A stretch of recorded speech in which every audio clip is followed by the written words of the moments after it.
Power Project family, how's it going? Now, we like to look good in the gym and out of the gym. That's why you always see Mark and I and Andrew is stepping up on the short game, wearing shorts from Viore and clothes from Viore. And honestly, the number one compliment that I've seen, that I've gotten, and even Mark's gotten, is, damn, your butt looks good.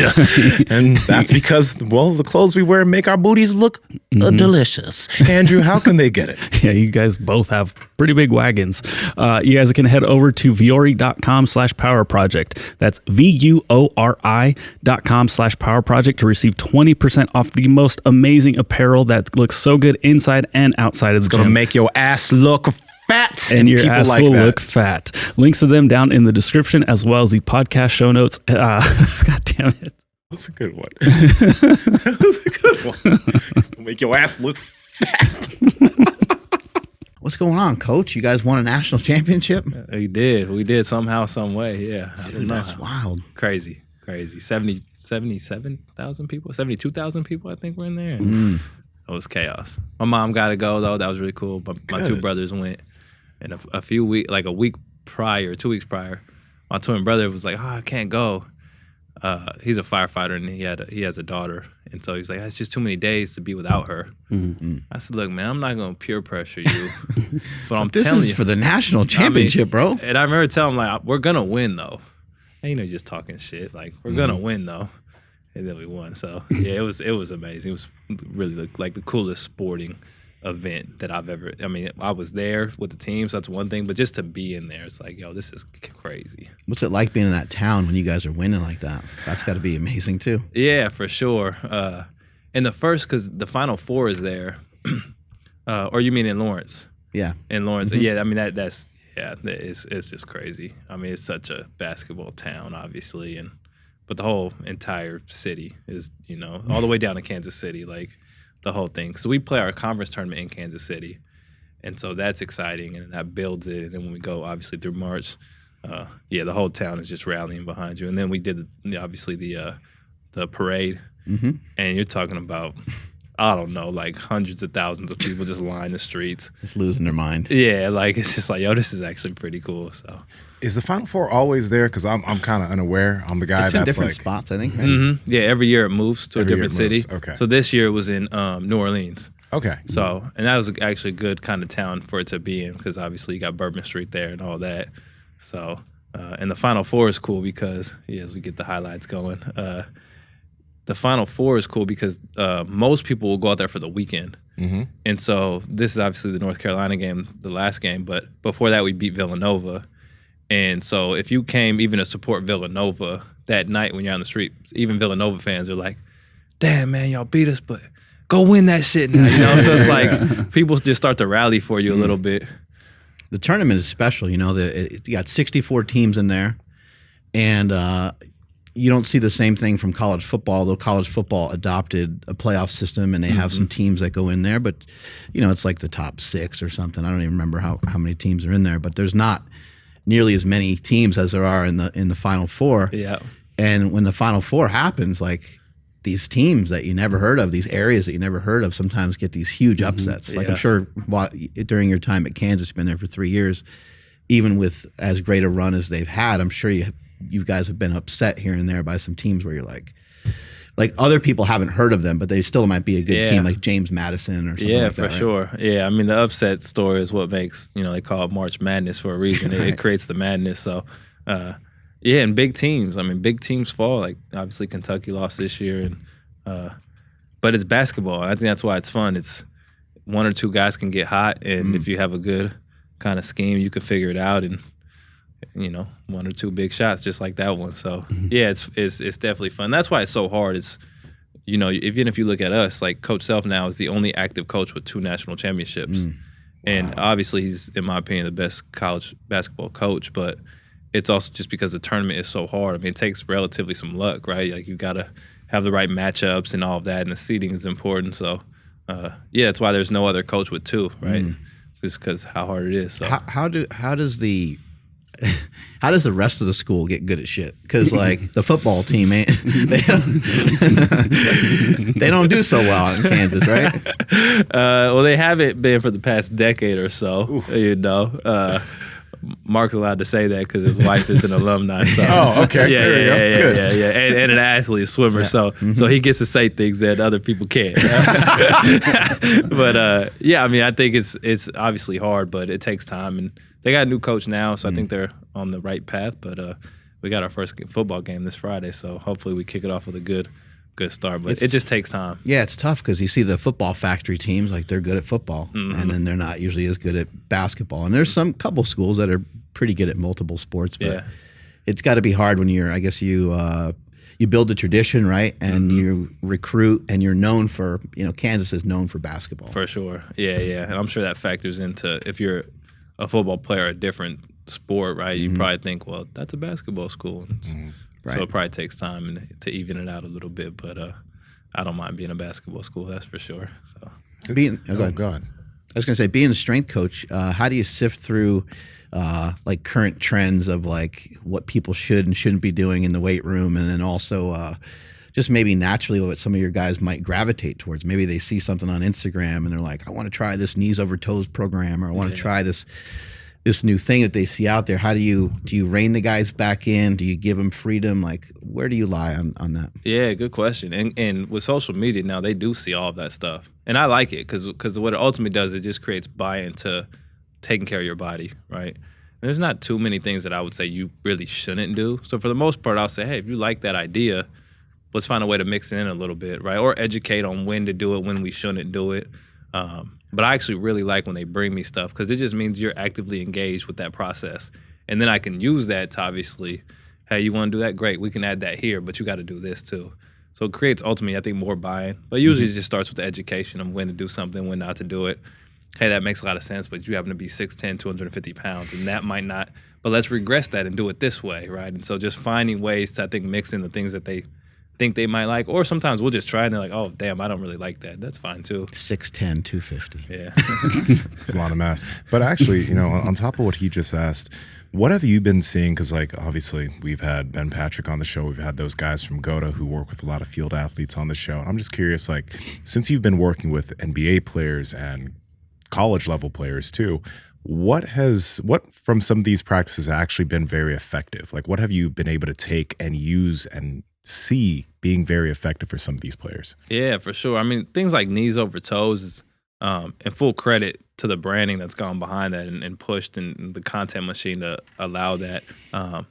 But at one level, like, we've known getting your knees over your toes is good for you for years, right? We've seen research on that stuff. And more so, I think a lot of people are afraid to allow the knees to go over the toes. Yeah. And so it's like the flip of that. Like, it's okay if that happens because ultimately force has to go somewhere. So if you limit the translation of the knee going forward, then the force is just going to get shot up to the hip or maybe get stuck in the ankle.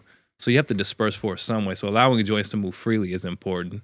So things like that are important, and you gravitate toward it. But there's so much out there with social media that for the most part, if there's an idea that I like, then I'll just go to the research and say, oh, does this make sense? And how can we mix this in? And there's some ideas that are like, that sounds really cool for social media. You like Seidman?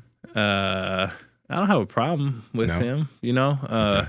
But so much, I also like separate, I think, thought processes from clickbait information. It's like you do that because you want to create. Yeah, and he's even admit that, yeah. And you want, and it's fine because people will follow you, and then you'll sell a book and like, whatever, you got bills to pay. So I never hate on anybody putting money in their pocket. But I always just stop at, like, as soon as you start claiming injuries will occur, it's like, we don't know enough about that stuff. No matter who it is. Injuries will occur if you do this. If you do this or if you don't do this. If you do full range of motion squats, you're more likely to get injured. Yeah. As opposed to my quarter squat or whatever. Yeah, as opposed to my perfect 90 degrees. And it's like, right.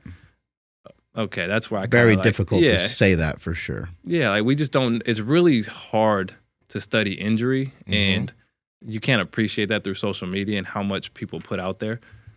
But unless you put some fear in somebody, they're not going to follow you or buy your book or whatever. So like, I get it, and like, whatever, I respect the hustle, but it's so hard to understand injury because injury is binary. You either got hurt or you didn't get hurt.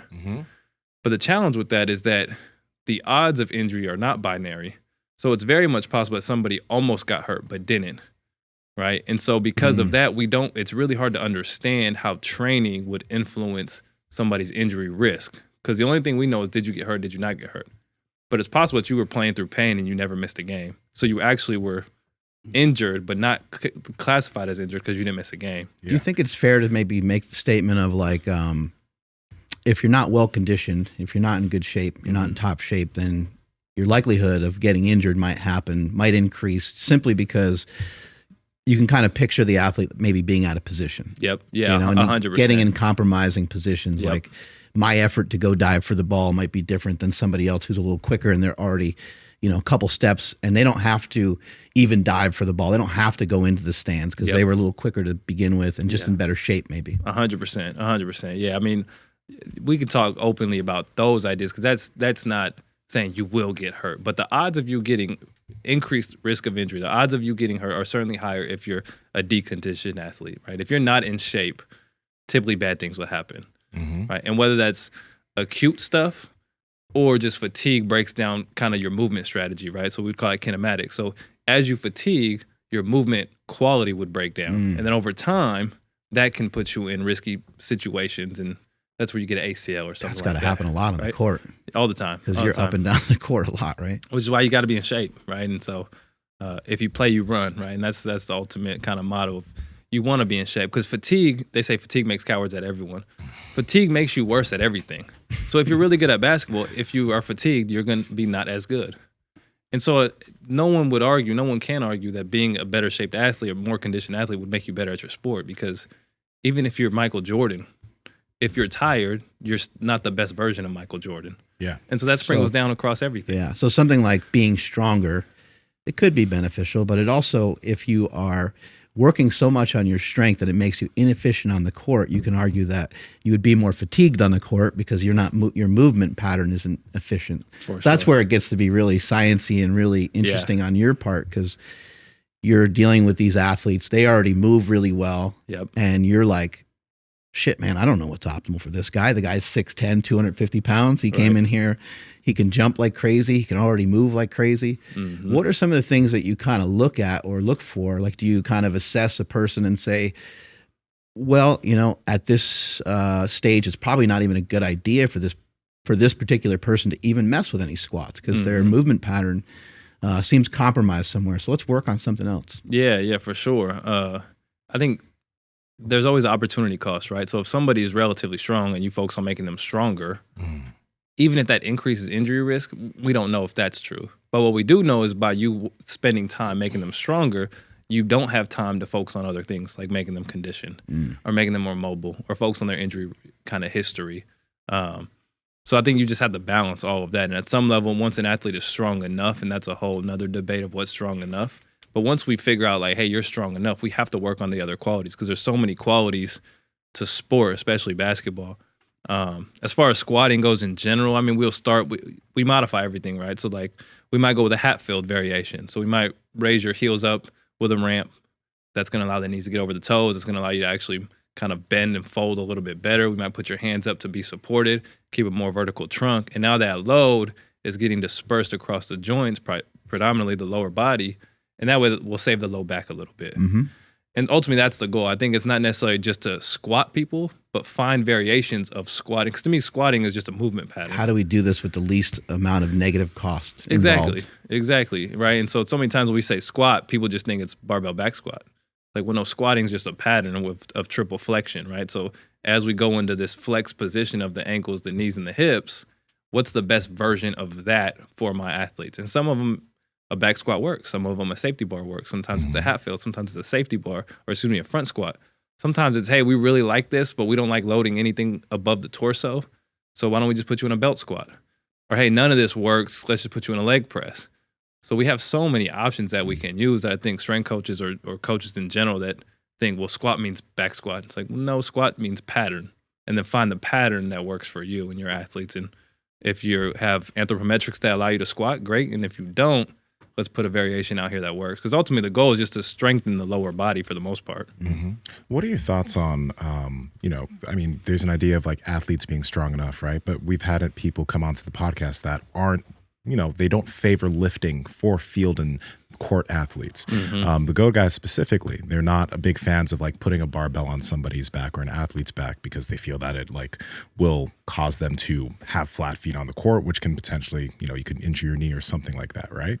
What are your thoughts on that idea and that logic? Yeah, good question. I typically don't subscribe to any ideas that are, if you do this, it's going to cause this other thing, because the body's just way too complex to, I think, kind of limit it down or narrow it down to this chain reaction that we think will occur. And if you take a still image of something, right, and you say, well, this is what will happen, it's like, well, that was a dynamic task. You just happen to capture it in that moment.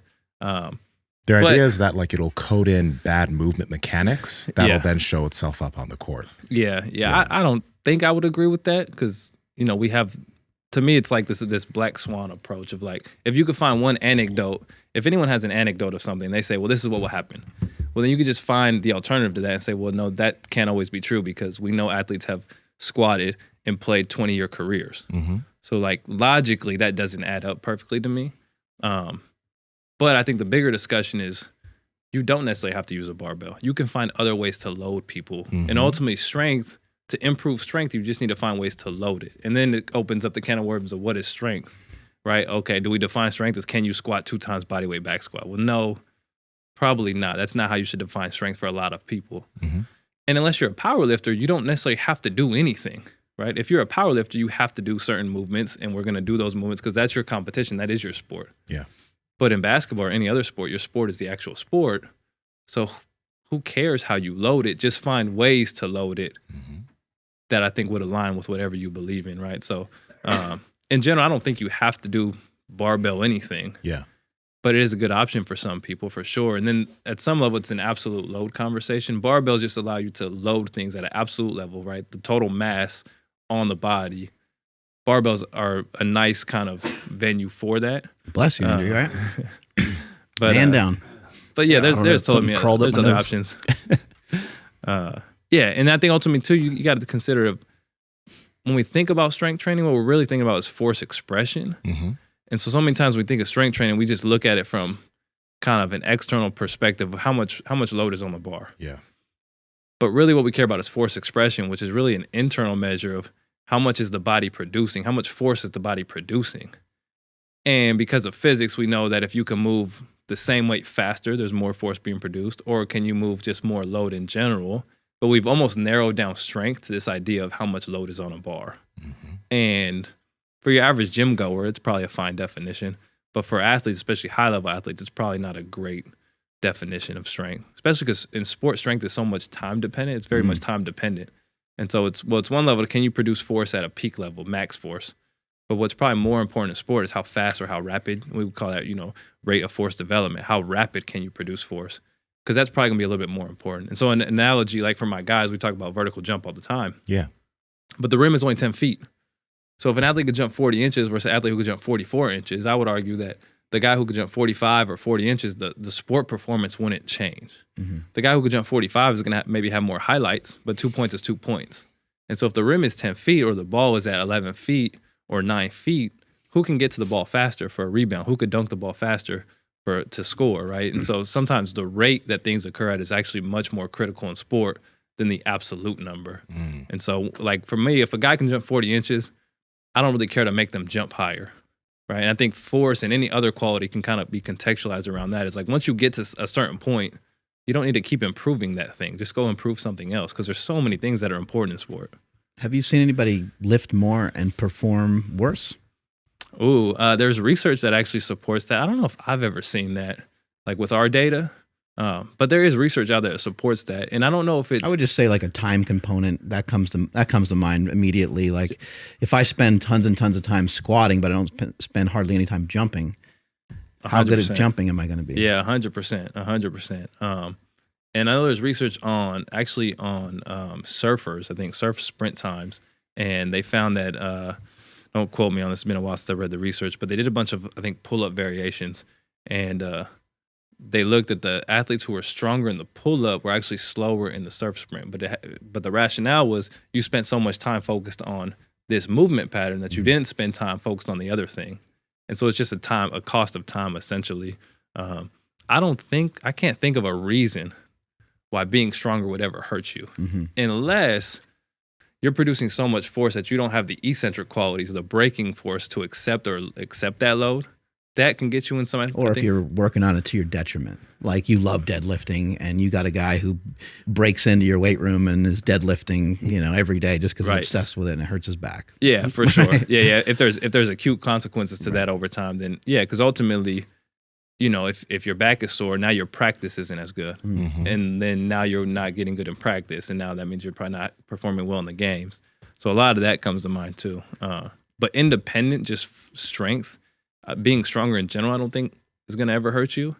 But if it comes at the cost of anything, then now it's probably like, okay, we either need to spend more time doing other things, or in your seeking of improved deadlift or squatting, it comes with some consequences. Well, now you're sore all the time, and now you can't practice or you can't focus on other qualities. So, but independent of all those things, being stronger typically is a good quality to have. Do you have like a kind of like the same base marker as you did for the vertical for speed? Because I would imagine like if you're faster on the court, you'll get a lot of advantage, and then if somebody's a little bit faster than you, then okay, well yeah, they got a little bit more advantage there too. Yeah. So it's a little bit different in my opinion. But do you have anything like that?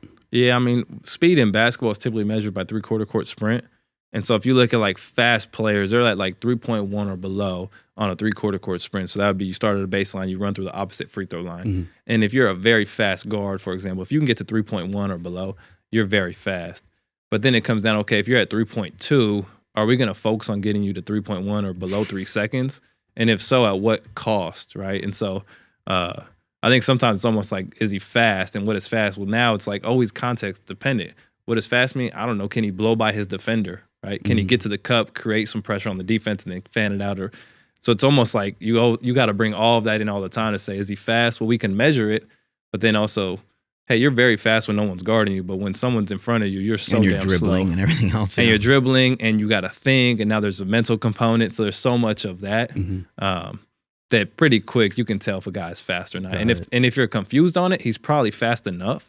He just needs to get better at other things, right? He can't dribble. He's thinking too much. He can't read a defense. But if you're slow, if you're a guard and you run at 3.5, okay, you're just slow.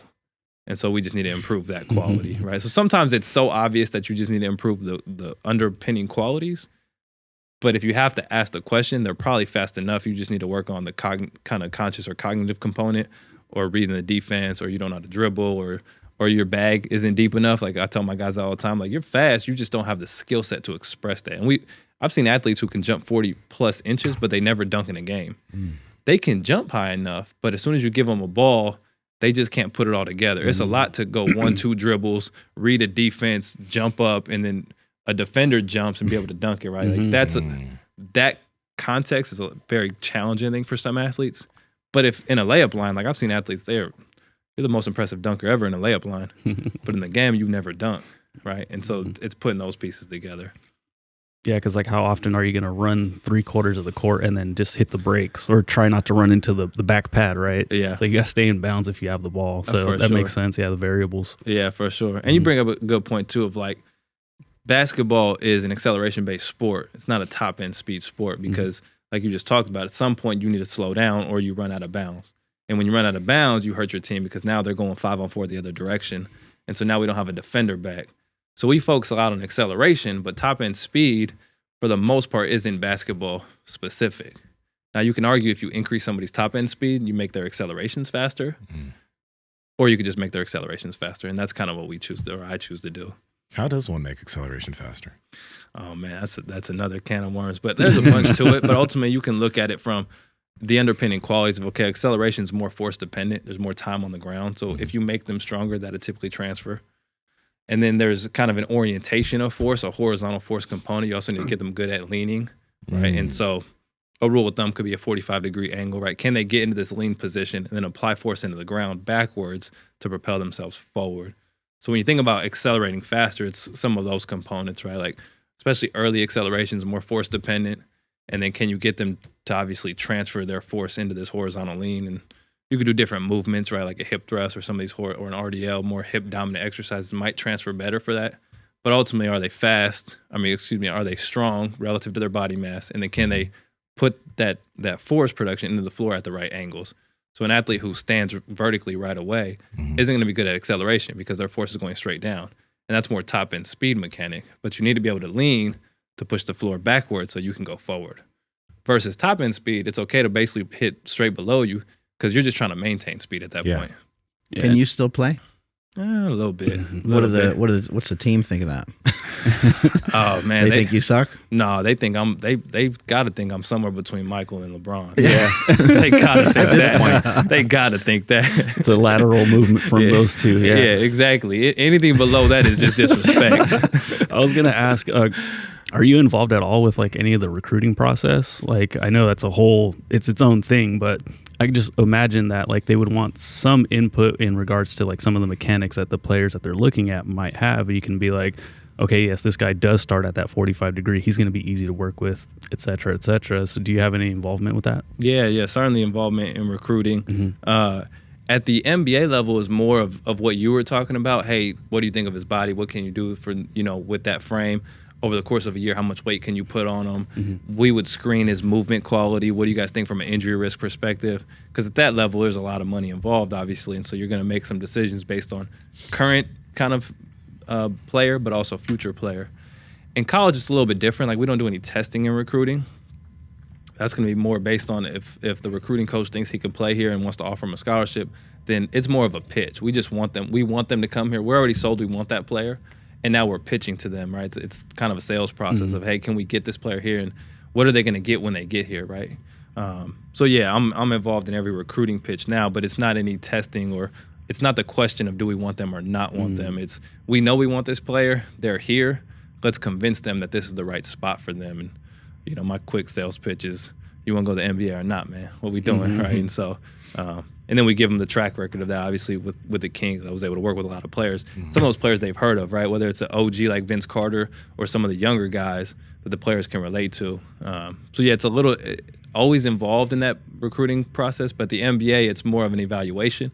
Whereas in college, it's more of a, hey, let's convince him and his parents that this is the right spot for him.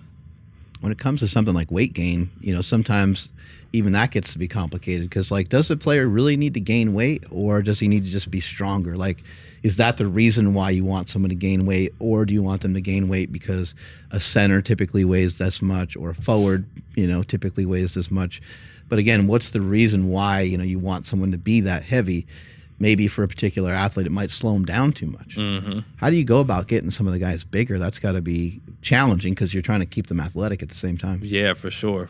And for our guys now, I just use NBA data. So there's a really cool analysis from 2018. They just averaged every draft pick and by position, by body weight, and some strength numbers because we have the combine data. So I use that as a rough rule. Now rough you're estimate. lined up to get drafted. Yeah, hey, man, you're 6'4" or you're 6'3", and that average, okay, even though the NBA's changed so much over time, like it's kind of positionless now.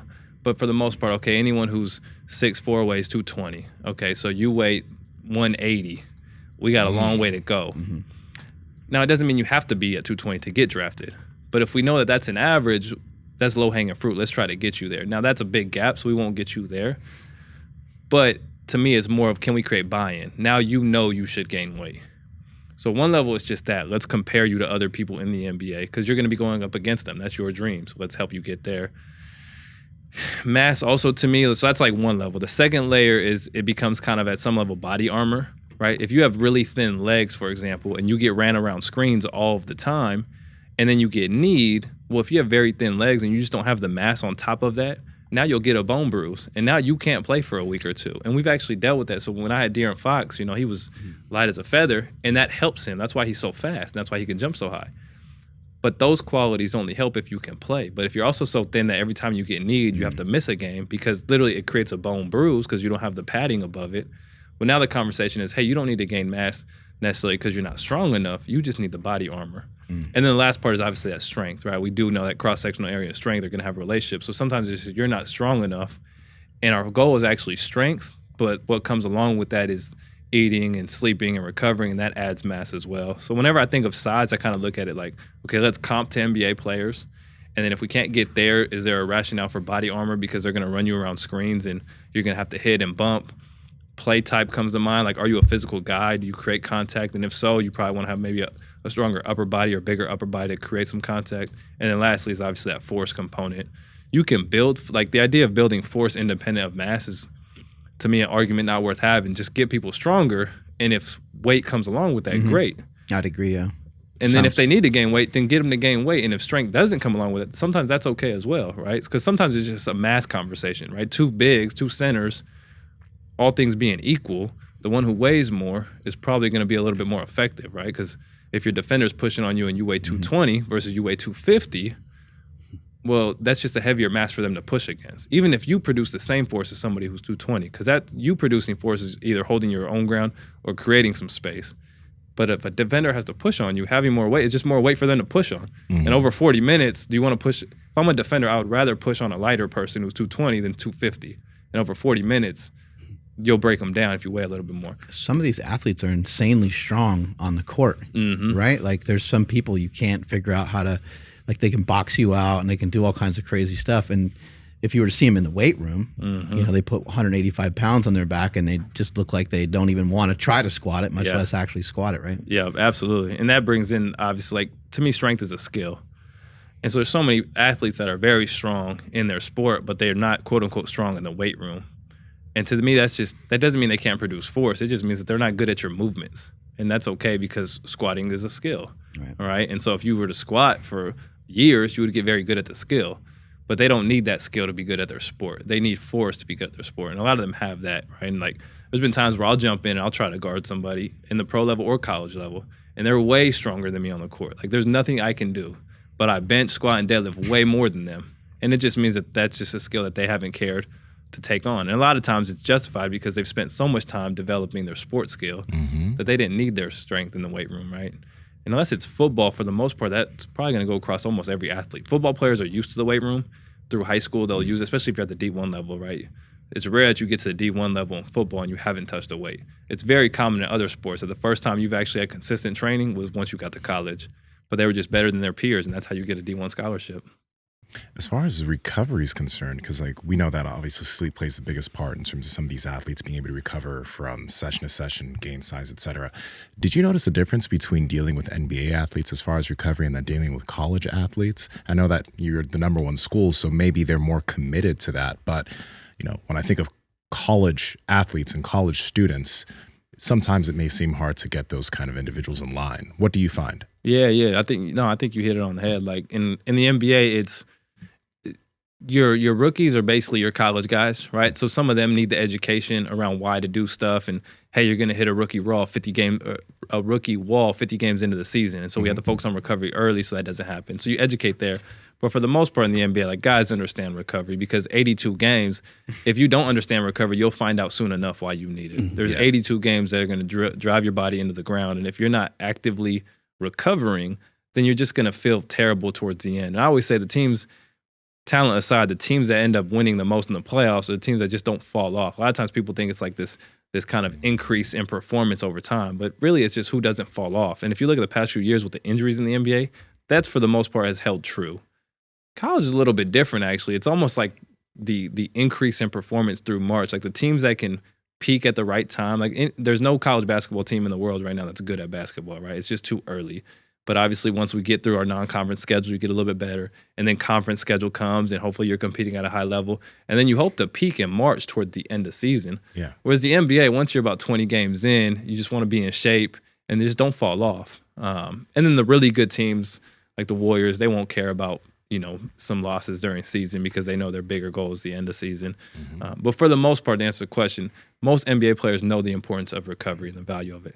College is a little bit different because they're just used to getting by with whatever, right? They won't sleep, they won't eat, they'll show up to lift, and then they'll feel terrible. And you're like, what, did you eat today? Nah, coach, I didn't have time. I'm saying, don't give me that. You had time. You just didn't figure out a way to eat and find a place to do it. So there's much more education that needs to occur at the college level. Yeah. Some of it's just money. In the NBA, a player can go out and buy his own recovery boots and spend $500 on it or $200 on a massage gun. And college players, for at least historically, haven't had the funds to do that. With NIL, that's changing now, and players can go and buy some things. What's NIL? Name, image, and likeness. So it's how college players are getting paid now. Okay. They can use their social media and stuff like that, right? Yeah, social media. I mean, there's agencies now that get them deals, but So now that will actually help. There's been a lot of negative spin on that, but I think it's actually positive. I mean, it's definitely positive. But it helps from even a recovery perspective, because now I can say, yo, fam, go buy a damn massage gun. And historically, they would say, how am I going to get that? And now I say, you can definitely get that, because I know the deals you're getting. DM that. Yeah. Or DM them, right? I mean, you just got $10,000 for passing out, sandwiches at the drive-thru. Like, you can buy that now. So I think that'll actually improve over time with some of the stuff, because as soon as you attach a number to somebody, they begin to think of their body as their business, right? And in the NBA, that's always been the case, because you were getting paid to play basketball. And in college now, there's part of that. Like, if you get hurt and you don't play, your name, image, and likeness will decrease. So you are a business now. And now let's start to treat our body as a business. Let's recover appropriately. So I think that'll actually start to improve a little bit. Are these guys seeing you train the way that the Kings used to see you train? Because I remember you and your buddies over at the Kings get all hyped up and you guys would train hard. Do you still have time for that? And have you created a culture like that at Kansas? Yeah, not as much, because we used to train every day in there, and that was great.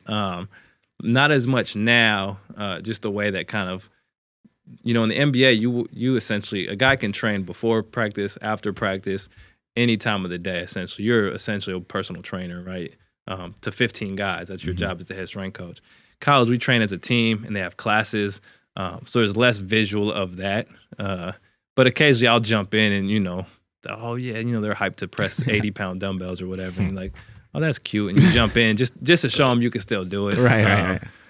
And they know that. And then it's still through social media. I'll post stuff. They know you're practicing it, Yeah, and I think that ultimately that's all I want. I want them to know that I practice what I preach, because that creates buy-in, right? So, not as much though. We used to get after it, and then you guys came over a few times with the Kings. Yeah, that was great. Yeah, that was incredible. But getting the guys to buy in, you mentioned that many times. I would imagine that you'll have to also kind of make some compromises in there with maybe your own belief system and some of the things. Maybe you don't think it's the best idea in the world for a couple of players to pass a barbell back and forth and do curls until they can't move their arms anymore. But there must be some room for some of that, because you probably need to allow the guys to do what they want to do and to do things that they consider to be fun, right? Absolutely. Yeah, absolutely. And we do things like that, right? We let them do 21s today. Yeah. We let them do some of like dogmatic things or things that are just for fun, and that creates buy-in. But I look at buy-in like every relationship, which means compromise has to occur, right? Whether it's a friendship, whether it's a relationship with your wife or your kids or anyone, like in general, there's compromise that occurs to maintain solid relationships, because if it was your way or the highway, then you wouldn't have that many friends or people around you. So we all compromise, and I look at strength and conditioning very much the exact same way. And typically we build so much trust early that guys, they're not seeking for ways out of things. So if they come to me and they need a compromise, hey coach, that doesn't feel that good on this, or hey coach, you mind if we do this? It's typically like, yeah, like if a player tells me something hurts, I believe him. So let's change that. If a player tells me, hey Ryan, I need some gun show today, great, right? Basketball's tank top season anyway, so you might as well get some guns on you. But yeah, there's a ton of compromise that goes on, and I think over time we build so much trust that guys don't take advantage of that at all. Like for the most part, they do what I want them to do, and then because of that, I let them do some things that they want to do, as long as it's not gonna hurt them, right? And for the most part, it won't. Like a bicep curl is not gonna hurt anyone, or anything in the weight room for the most part is not gonna hurt anybody. So if there's things you see on social media you want to try, different core drills, great, let's try it. Let's give it a go. And they over start time, having a deadlift competition, then you might step in and be like, hey, like I don't think this is a great idea. And those are my favorite moments, because there's times where that happens. Like we'll use social media, so I'll tell our social team to come in and record on days, just because I know that the output that they give those days is much better. And so we'll do that, but then because of that, they go so much harder. And it's like, I got to pull them back now. Like, I appreciate you trying to do that, but we're not there in the program yet, and I'm not going to risk your back being sore because you want to look cool on Instagram. So we call it like cap energy. I tell them like fake the energy, right? Like, yo, do another set, but we just going to get 2 reps, but let's time it up. Yeah. So I play into kind of that content with them, because ultimately I want them to be bought in, and I want them to get content because I want them to share that stuff, because I want them to feel like that's part of their identity, right? Like I'm a guy who works hard. I'm a guy who shares that, and nobody wants to be phony. So if you're sharing that you're working hard, you better actually work hard, right? So sometimes I pull them back, but I would rather do that than having the athlete that you got to always push. Like I want the guy that I could pull back, and then over time we kind of build that, and eventually he's a freak, right? And that's what you want, freak athletes who can compete at a high level. I was actually about to ask you that, because there are some athletes who they go so hard in the weight room, because they're trying to develop so quickly, but they don't know when they're doing too much. So I'm assuming like on your part, it's smart programming to make sure that even if they go so hard, they're not going to fuck themselves up, and you'll notice those guys anyway. Yeah, absolutely. And earlier you touched on it too about this idea of strengths. Like one thing, we jump our players on the force plates weekly. And so we have objective measures to say what's going on internally with this athlete, right? And if we start to see some decrement or some breakdown at an objective level, then we had to take a step back and evaluate the program. Yeah. And then obviously at the subjective level, right? They just tell you, coach, I feel like, I don't feel good today. And sometimes that's take a step back, look at the program. Why is that? Or sometimes it's, hey, practice was just 3 hours yesterday and it was just hard. So that's expected. Other times, like in our off season, some of our accumulation like phases, I tell my guys, you're not going to feel good. And we might know that some of these metrics are going to come down, but we also know that they're going to come out of those feeling recovered and refreshed. So I think it's always kind of where are we at in the program? How are they feeling? And then take a step back and try to contextualize that. Like, why do you feel that way? Is it the program? Is it other things? How's your sleep? How's your recovery? And if all of those things are aligned and you still feel terrible, then it's probably the program, and let's back off or make some changes. But yeah, you got to constantly evaluate that because there's just so much going on. And as much as we know about strength and conditioning and performance, there's actually a lot we don't know. And so I always say every athlete is an experiment of one, right? It's an N=1 experiment. And for some athletes, your program's going to work great and they're going to get bigger, faster, stronger. And other athletes, it's not going to work or they're going to break down or whatever. And so you just have to figure out why that is. And there's so much that goes into that. Outside of basketball, do the guys work on jumping much? I don't know if outside of basketball. I mean, you mean specific playing? So we'll do some mechanic stuff for sure. Like, do you do a lot of jumping, like in the gym? Yeah, like box jumps and things like that. Yeah, we'll do not a lot. I'm a big believer that if your exposure is just high quality, you don't need a ton of it. So a lot in one session, we might get 20 jump efforts, and that would be top end for me, like 20 good efforts. Now, if it's lower level, like extensive stuff, like hurdle, hops, even jump rope, right? At some level, jump rope is a plyometric. And so you can do 100 to 200 contacts in jump rope, and that's pretty easy for good athletes, but that's a lot of contact. So there's always that relationship. But if it's a high effort exposure, then we're going to bring it down. It's going to be quality over quantity. And if it's a low effort or low amplitude effort, then we can do a bunch of that stuff. And sometimes the goals there are different, right? If we're going to jump as high as we can, maybe we'll use boxes to decrease some of the landing impact. But the goal of that is to get them to jump higher. A lower amplitude, high extensive, so like a jump rope, that just might be, can we prepare the ankle and the tendons and the Achilles for the stiffness and the loading that occurs in 3 hours of practice, right? So we kind of approach it from two different angles. But if the goal is to jump higher, it's not going to be that many efforts because you're getting a ton of time on your legs in practice. You're going to get a ton of jumps in practice. But we still do want to expose to max effort jumps because if a guy could jump 40 inches, you're not going to jump 40 inches every practice. It might be rare. Even if you go to catch an alley-oop, right? Because you're only going to jump as high as you need to dunk the ball, and the rim's only 10 feet. And so occasionally, if a guy can jump 40 inches, we want to expose him to those 38-plus inch efforts just so that he can get exposed to high efforts. But when we do that, quality is high and quantity is low.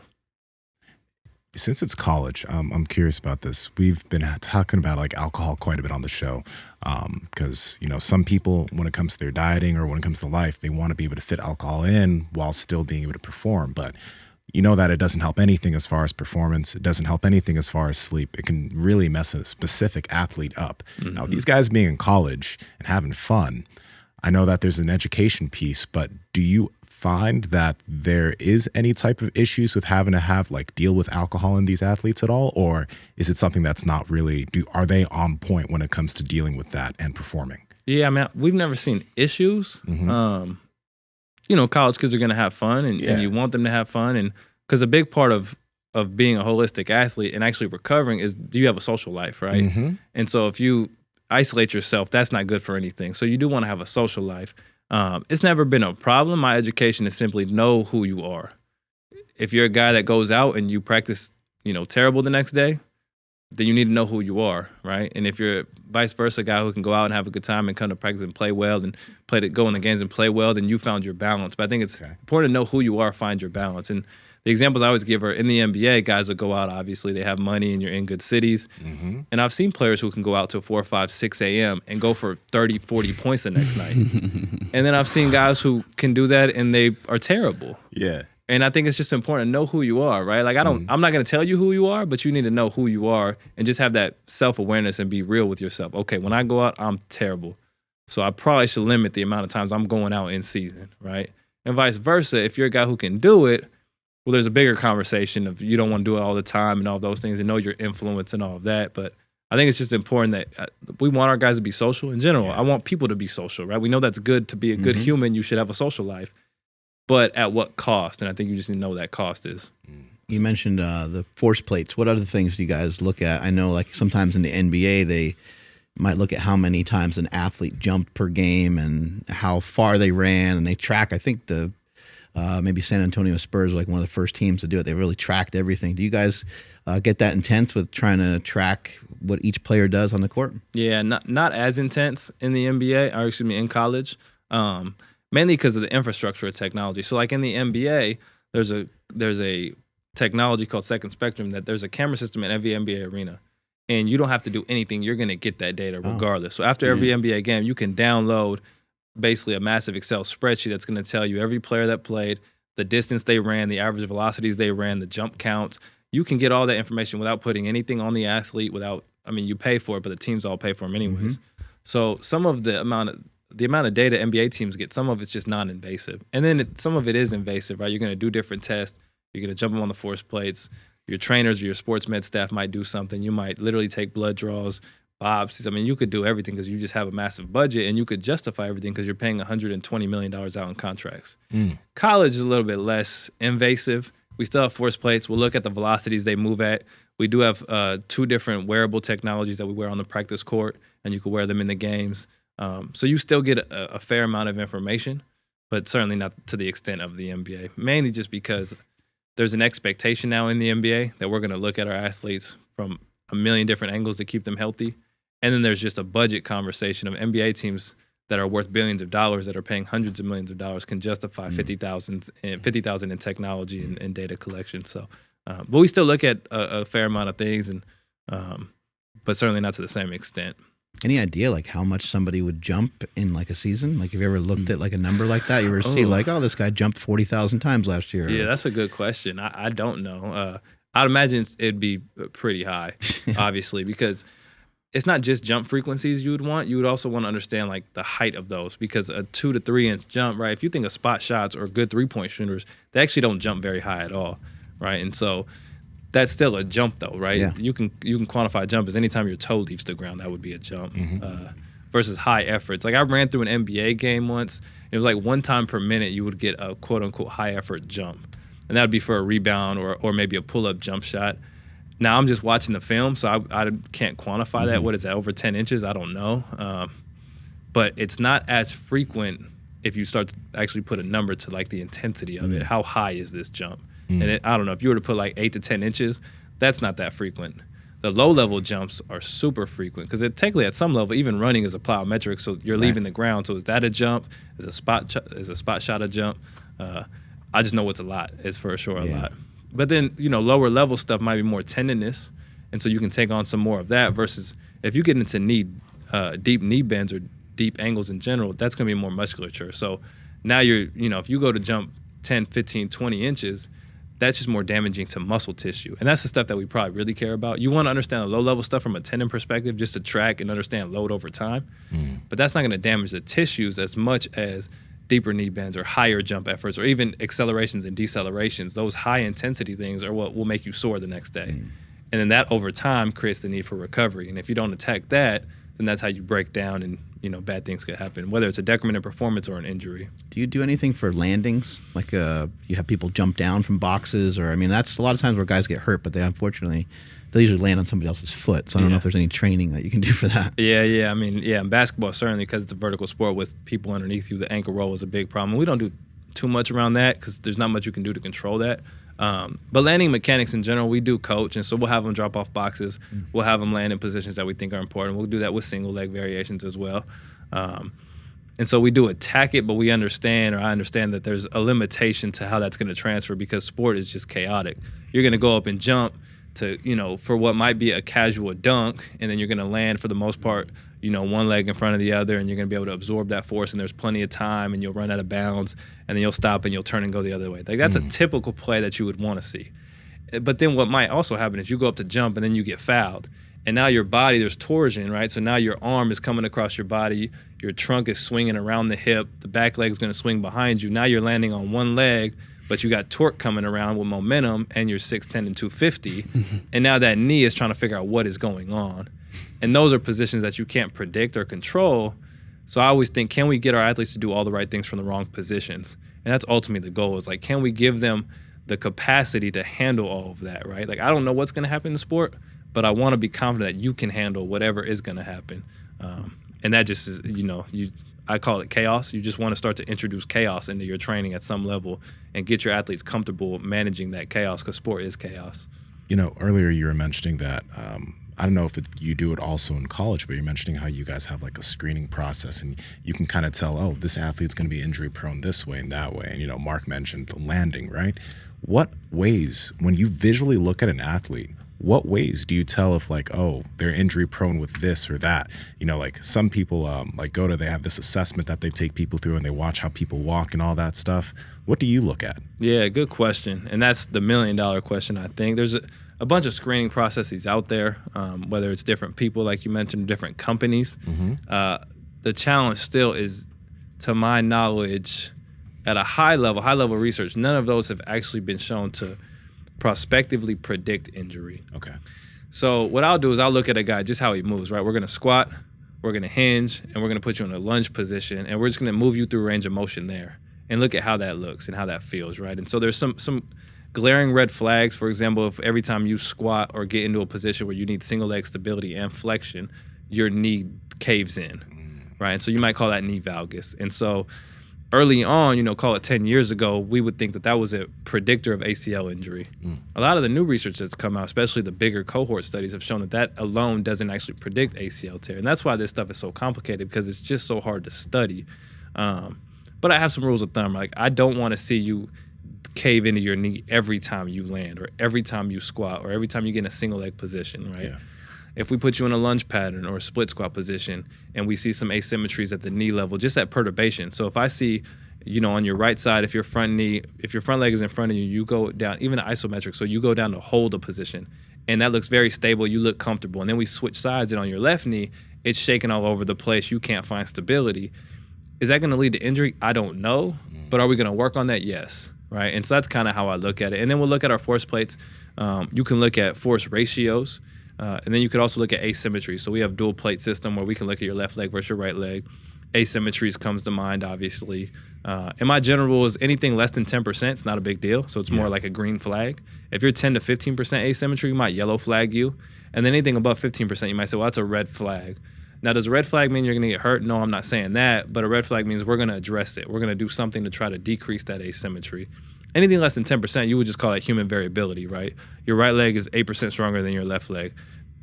And sometimes we think that's a bad thing, but it might be positive. It might be because you jump off your right foot all the time. And that's why you can jump 40 inches, because you jump off your right foot, and that we've created more stiffness and strength at that leg, and now you can jump higher. So sometimes we pursue the correction of things, whether it's a movement or whether it's a force metric, and that might not be good. You might be taking away something that makes them good at what they do. You also, if you're jumping off, say, your left foot, your right hip flexor, like if you're jumping off one foot, right, your right hip flexor is flexing powerfully. So you could say, oh, the left side is stronger, but you don't really know, because are we measuring the hip flexor on the other side? Like maybe that whole side is stronger because maybe your abdomen and maybe everything contracts even harder on the other side.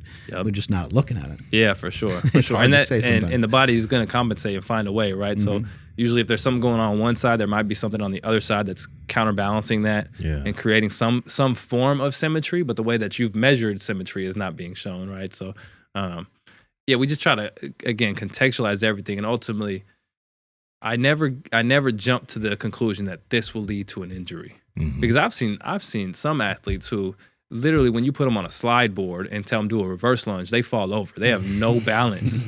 And you might say, well, this player's going to get hurt. And it's like, well, actually, no, because every time they fall, they fall gracefully. They fall all the time, but because they fall all the time, because they lack balance, they've actually found a way to fall gracefulully. They're not rooted into the ground so hard that they might sprain their ankles. Exactly. Versus your athlete who has great stability, who never falls, but every time he falls, he hits the ground. Yeah, we've seen the athlete who yo, you don't really fall that often, but every time you fall, you break the damn earth. It's like, that's probably not good, right? So I think that even athletes, even subconsciously, find ways to work around the way that they move, the way that they express force, or absorb force or fall or whatever it is. Power Project fam, this episode is brought to you by Vivo Barefoot Shoes. We've been wearing these shoes for almost a year now. They're flexible. They have a wide toe box. They allow your feet to get connected to the ground, and they will make your feet stronger, and they don't look like shit like a lot of these other barefoot shoes. Andrew, how can they get them? For the best barefoot shoes on the planet, and they also look really, really good, head over to vivobarefoot.com/powerproject. At checkout, enter promo code PowerProject20 to save 20% off. Again, vivobarefoot.com/powerproject, promo code PowerProject20 to save 20% off. Links to them down in the description as well as the podcast show notes. Let's go ahead and get back to this podcast. I'm actually kind of curious about that. Sometimes people look at the way like LeBron walks, right, with his super duck feet. Pull it up. I'm going to look for it. Right? Hope I can find it. And some people are like, oh, this is so bad, this is injury. But LeBron, it's like he's known as one of the guys in the NBA that has longevity, right? Yeah. And then people look at the way like Jordan walks and they're like, oh, that's perfect, right? Now, we've seen so many athletes and pulled up, like you pulled up the sprinter that had the like the knees were moving in a weird way, but he's one of the fastest people on the Justin earth, right? Gatlin, I think. Yeah. Yeah. And I'm wondering, have you ever like looked at the way somebody moves and it was super odd, but it ended up just working really, really well for them? Because people want to like have one way that people and athletes should move, but it doesn't seem to be that way in practice. Yep. Yeah. Great point. And see it a lot in jumping, right? You'll see that knee collapse a lot in jumpers, even high jumper, like guys who can jump really high, not high jumpers in track and field, but just high jumping basketball players. And again, 10 years ago, you look at that and say, well, that's not good. That can lead to an ACL tear or something worse. And now it's like, well, hold on. Everybody who can jump high has that. Why? Is there a performance benefit to that, right? Is there a performance benefit to allowing the knee to get into this valgus position? There's that footage of him walking, and then there's another guy like making fun of it, impersonating it. That's hilarious. And some of that too is just like learned behavior, right? You have stiff ankles, so the knees don't want to go over the toe all the time. So in your casual day of life, you found ways around that, right? And some of it is movement specific, right? Like if I can get kind of to my big toe, for example, I might be able to push off of that big toe for longer and create more force. But because of that whips kind of the hip around, and now you got this movement of like Justin Gatlin that you mentioned. And I think there's something to that, right? There's something to perhaps like allowing joints to move in and out of range of motion, especially rotational ranges. It allows them to spring load different joints that would give you a force expression out of that. Then the conversation becomes, well, that's clearly a benefit or potentially a benefit, but it's also potentially a risk. And if it's a potential risk, do we need to fix that? But in the process of fixing that, do we take away the benefit? And that's where it just gets super complicated and super hard. And then you add in the fact that we don't know a lot about injury. And I've studied the stuff. Like, I'm not the guy who just says that. Like, you mentioned the NBA earlier. So my dissertation, we looked at 4 years of injury data, and every single minute that a player played in the game, we had the camera system data. I mean, you're talking about millions of data points. And we go and we create a injury prediction model. And my injury prediction model, my area under the curve was like 55%. So it's basically a coin flip, which isn't a good, strong predictor of injury. But it wasn't a lack of data. It wasn't a lack of effort to understand it. It was just that this stuff is very complex. Because anytime you think you have something that might lead to injury, there's something that might counterbalance that, right? We talked about fitness, for example. So someone can move perfect, whatever perfect is, but if they're out of shape, it doesn't matter because their movement breaks down. And vice versa. Somebody can have quote unquote bad movement mechanics, but if they're very strong, they may have force capacity to allow for that to be okay over time. So because there's so many things that are going on, it's like we just need to understand this athlete at every level we can, and then create a plan that we're confident in and execute that plan over time. And, knock on wood, hopefully injuries don't occur. But then when they do occur, the benefit of having data is that when we return you to play, we understand who you were before you got hurt. And now we can return you to at least that status, if not better. So, it gets complicated for sure. But it's not... I think it's easy to go out and say, well, this is why people get hurt, and then you sell DVDs and books and get Instagram followers, and maybe I should do that so my follow gets up. But I think the honest approach is that there's a lot that we don't know about this stuff. Whatever perfect is, I think that was perfectly said. That's what you just said, and I think that's how do we know how someone's supposed to move? I guess we can we can have a history of the way that we've seen certain people move and say, this seems to serve a lot of people really well.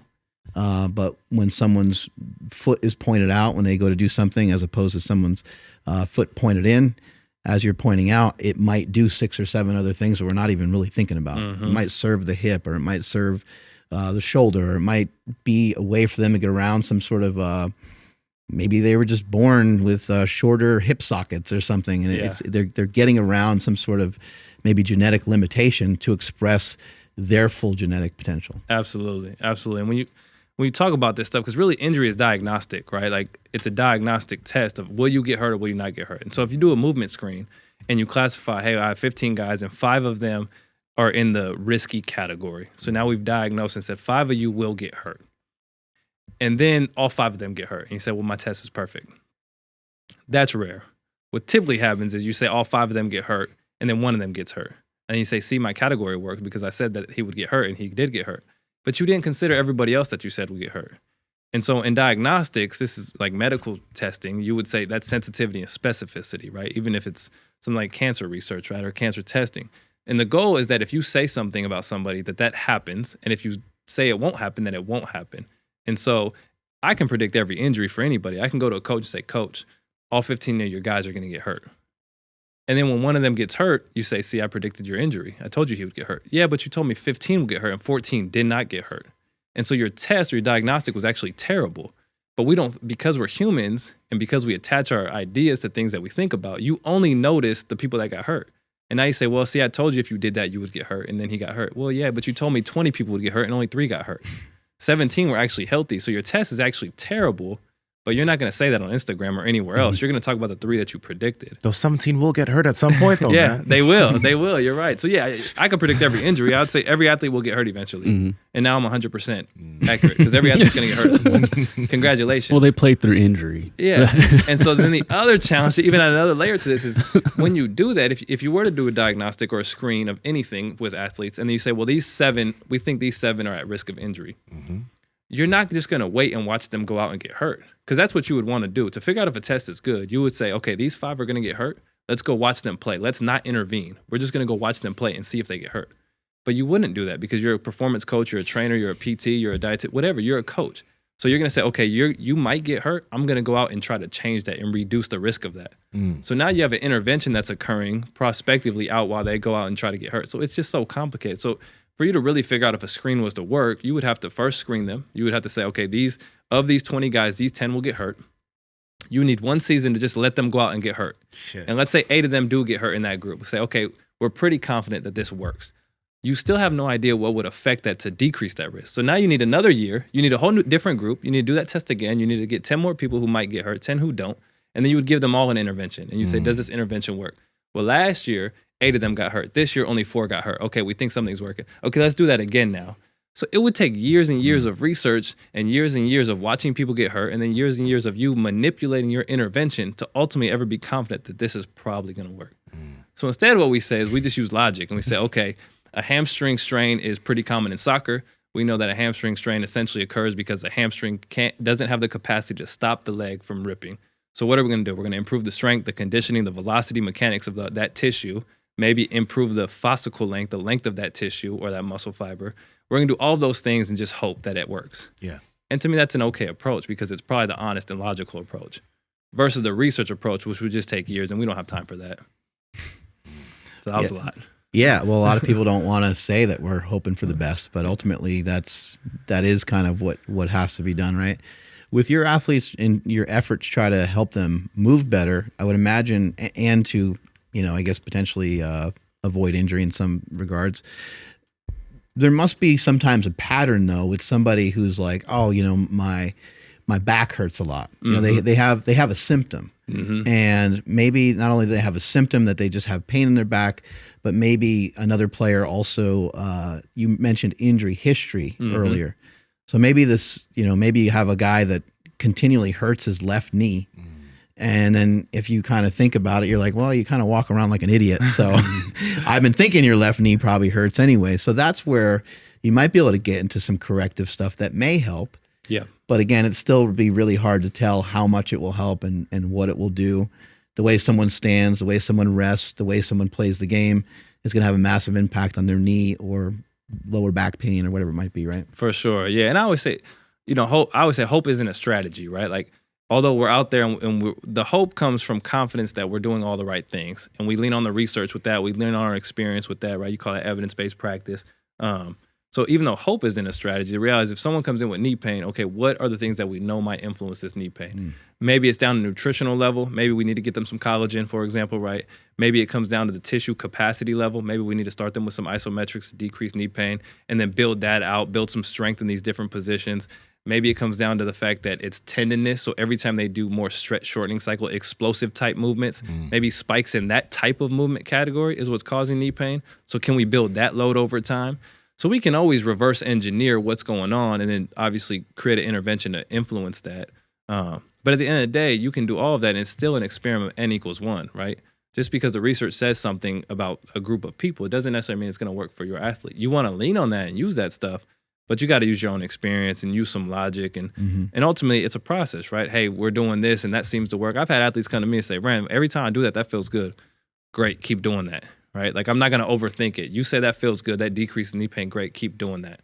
And then we'll leave that, and then can we add other things in over time? And I think that's ultimately the goal, is just a gradual process to reduce pain, reduce risky behaviors, and ultimately improve the performance of the outcome for your athlete.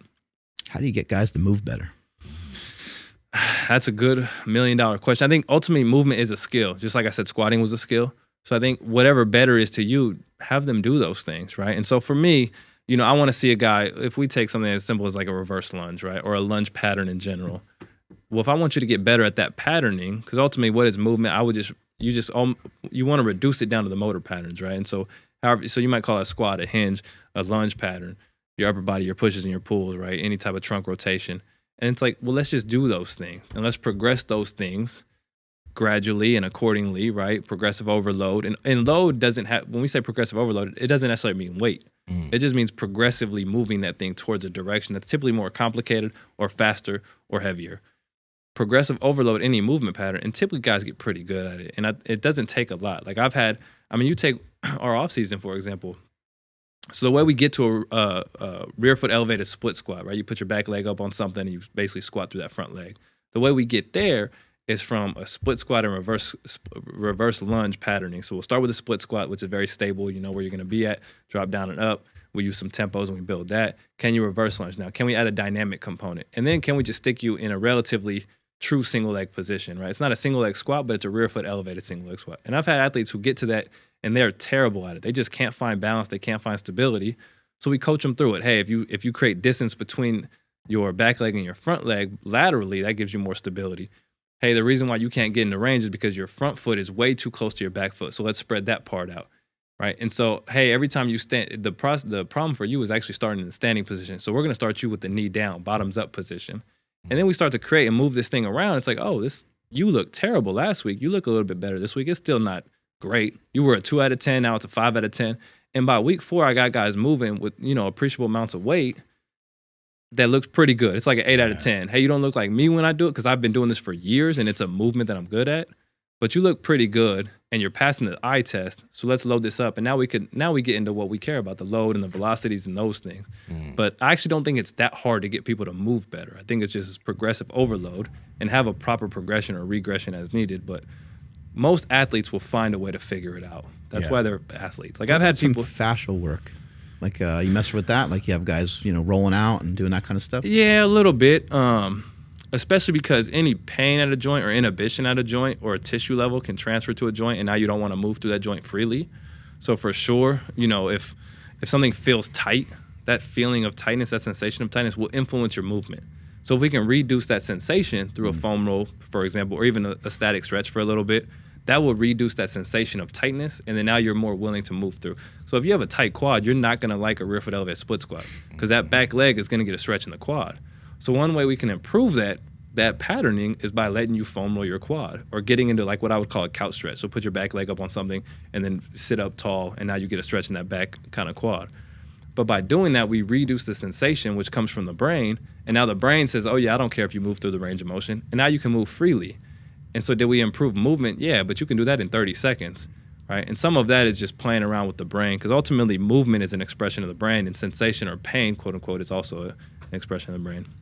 Along with that, I'm curious about this because, like, obviously these are D1 level basketball players, and when you worked with NBA, those are NBA players, so they're probably moving pretty well. They're probably not too stiff, but what have you seen any benefit with athletes becoming a bit more flexible and mobile, and that helping with their overall performance? And it's not just like stretching, like obviously going through a rear foot elevated split squat, and some of these movements will allow people to become more flexible. But have you noticed like that the flexibility aspect increasing, and from there movement and performance increasing, or is it not that important? Yeah, great question. And you said something at the front end there I think is super important. You said most of them move pretty well. And I would totally agree with that. But I've had people tell me, oh, he's a terrible mover. And it's like, well, because he didn't pass your movement screen? Well, that's because you created what movement was. You defined it, and they didn't pass your test. But I just watched. I've literally had an athlete go out, put the ball between his legs, Yeah, the spin, guy dunks from the fucking free throw line. windmill dunk, and it's like, do you know how complicated that is? Like, He's not a good mover, though, Yeah, man. he's a terrible mover, but he's literally 7 feet, put the ball between his legs, spin to a windmill dunk, and it's like, wow, if that's bad movement, then I don't have a chance, right? So yeah, I think that's important to understand that part. But ultimately, around the idea of like flexibility or mobility or stiffness, like some athletes are actually relatively stiff because stiffness is a spring load that would help you perform. And so, I never tell my athletes go do a bunch of yoga, for example, because we never want to just create flexibility without the capacity to control and express force through those ranges of motion. And for the most part, high performance doesn't occur at deep ranges, right? If you think of like high jumpers, they're not getting to parallel in their squats, right? Like it's a minimal knee bend, 15 to 25 degrees or so. That's what it is usually. Yeah, within that range, and you're very strong and very fast at being able to get off the floor with that. The other side is if you're way too stiff, there may be some longitudinal, some long-term negative consequences with that, right? There may be. Because if a joint is too stiff, it will lack movement variability. And so if a joint is stiff, it's going to want to stay in the same kind of movement pattern over time. And so an analogy might be, think of like a river. And if a joint is stiff, the water of the river is going to stay in the same spot over and over and over and over, and that's going to erode the banks of the river much faster.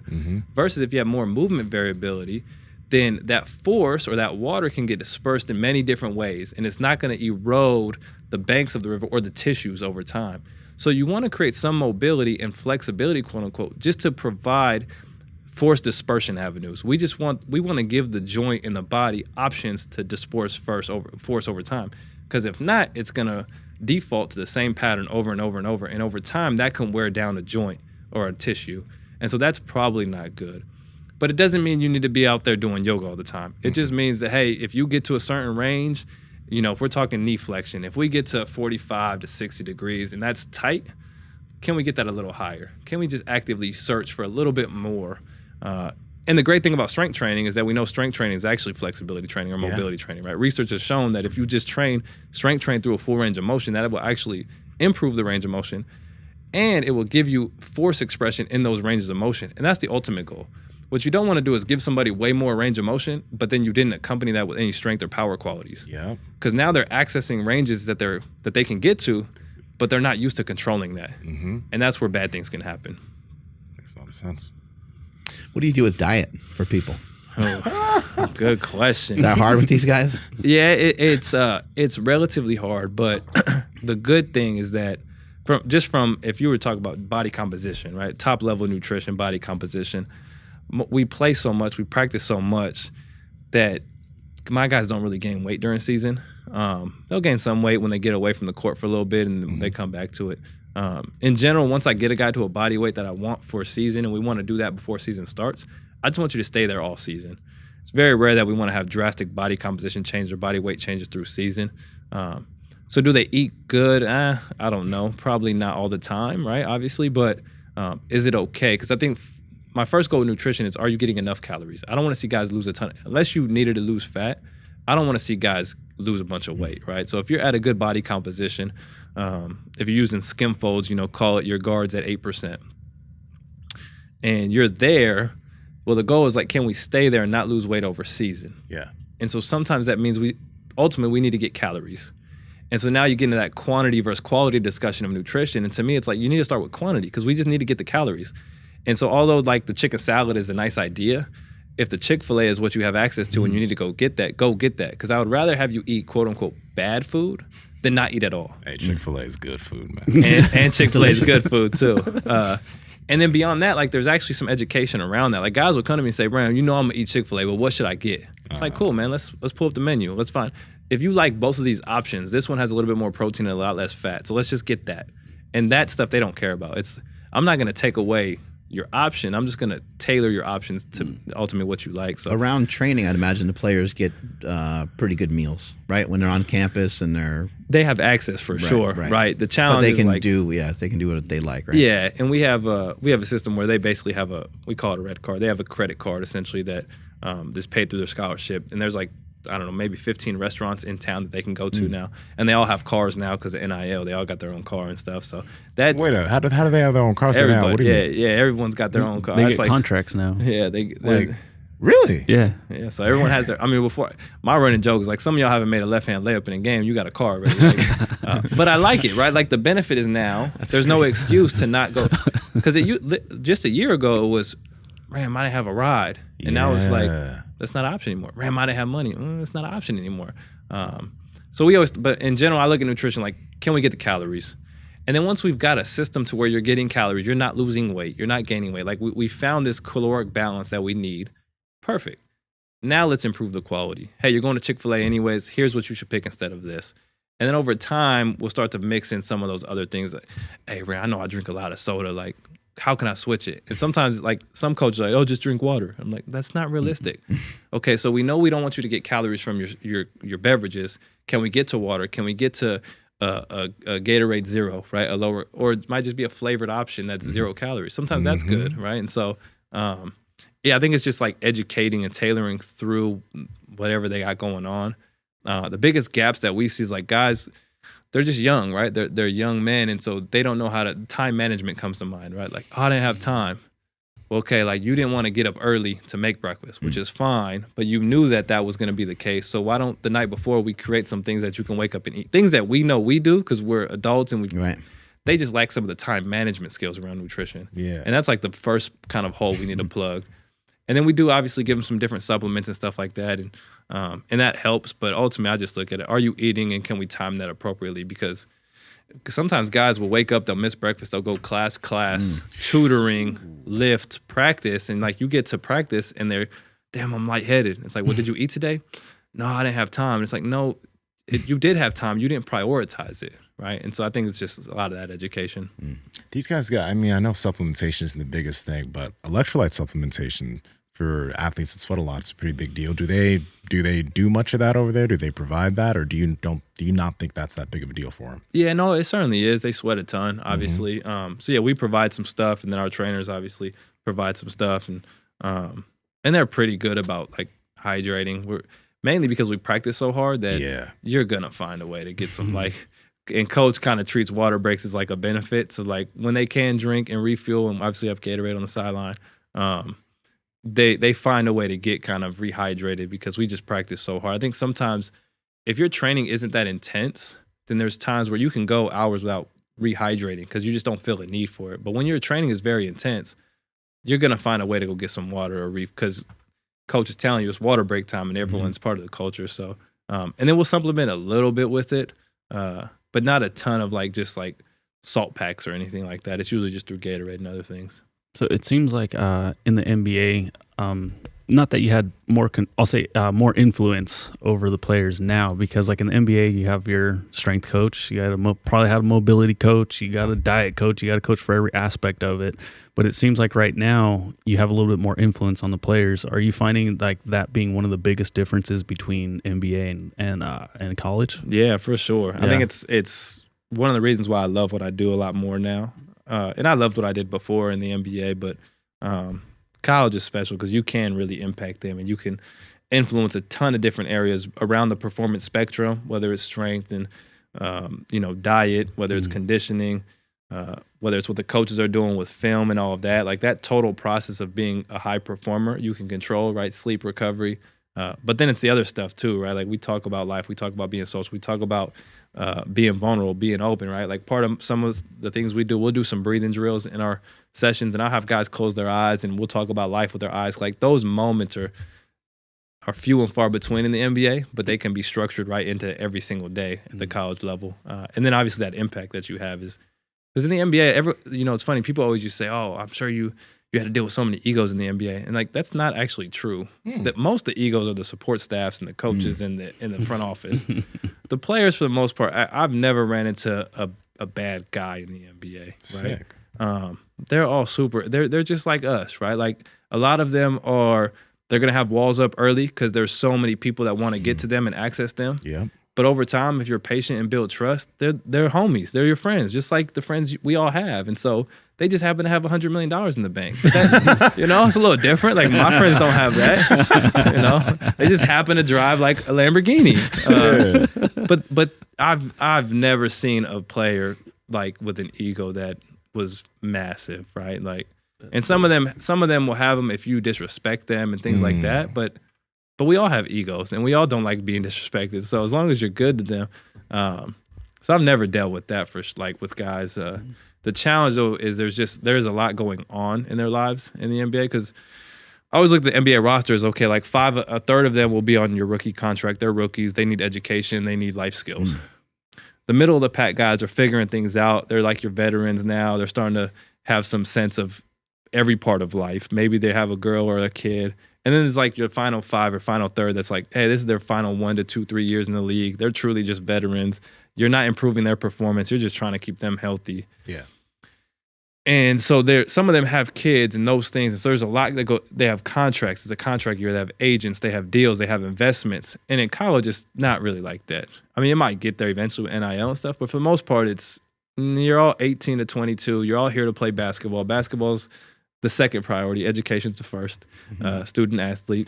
But for the most part, Wait, you kind of laugh when you said that. Student athlete. No, I didn't laugh. Turn the cameras off. So I think there's a hyper focus though on the game, and so we're allowed to really focus on that, and so that's been fun. What's it like being in an organization that has a long history of winning versus where you were before? Yeah, no doubt about it. It's fun, man. I mean, it's expected. It's expected, and that's the big part. There's an expectation to win. There's an expectation to compete at a high level.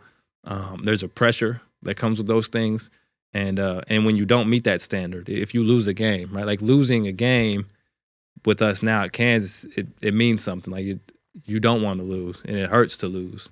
And in the NBA, whether it's the Kings or other organizations, there's just too many games. There's 82 games. So you're going to lose games. No team is going to be undefeated. There's an expectation that, like, in college, you want to go undefeated. That's like a realistic expectation. Wow. How many games are there in a season? Maybe I missed it. Well, in conference, you might play 30 games, essentially, around 30 games if you make the tournament. A couple teams have gone the whole length, right? And one team, we did last year. Oh, there you go. Yeah, so, up to like 40. Okay. It would be max. Is that the first team in history to run the table the whole way? No, we didn't run the table last year. No, I think there's been a couple teams that run the table. Right? Yeah, like 36 games or something like that. Yeah, and I couldn't even name them. But even my first year I got there, I asked the players, "What's our goal?" And across the board, every player said, "Go undefeated, win every game." And I thought it was like a joke. The first couple, I'm like, "Okay, this guy's tripping." And then it was across the board. So I told the team, I'm like, "Yo, every single one of you said go undefeated." And this was my first year, so I just came from the NBA where, the Kings didn't win a lot at all, but you won't go undefeated no matter how good you are, right? And I mean, the record's 73 wins, right? So you're going to lose at least 10 games no matter what, right? And I told our team, like, yo, every single one of you has said this. Like, what is wrong with y'all? And they said, Ram, this isn't the NBA. There's no reason why we would lose any game. And that year we lost 3 games, and we lost 0 games when healthy. So every game that we lost, and that's no excuse, we would have lost anyway. Like, whatever, you lose games. But we only lost 3 games. And it's like, oh, there is an expectation to win every game, right? And there's a consequence if you don't. Nobody's happy about it. Like it ruins spirits for a little bit, right? But that's how it should be. Like that's how it should be. There should be an expectation that we're going to prepare better than you. We're going to compete harder than you. And ultimately, at the end of the day, when you check the scoreboard, we're going to be up. And obviously, I'm not saying you're going to win every game, but that expectation is set and it's real.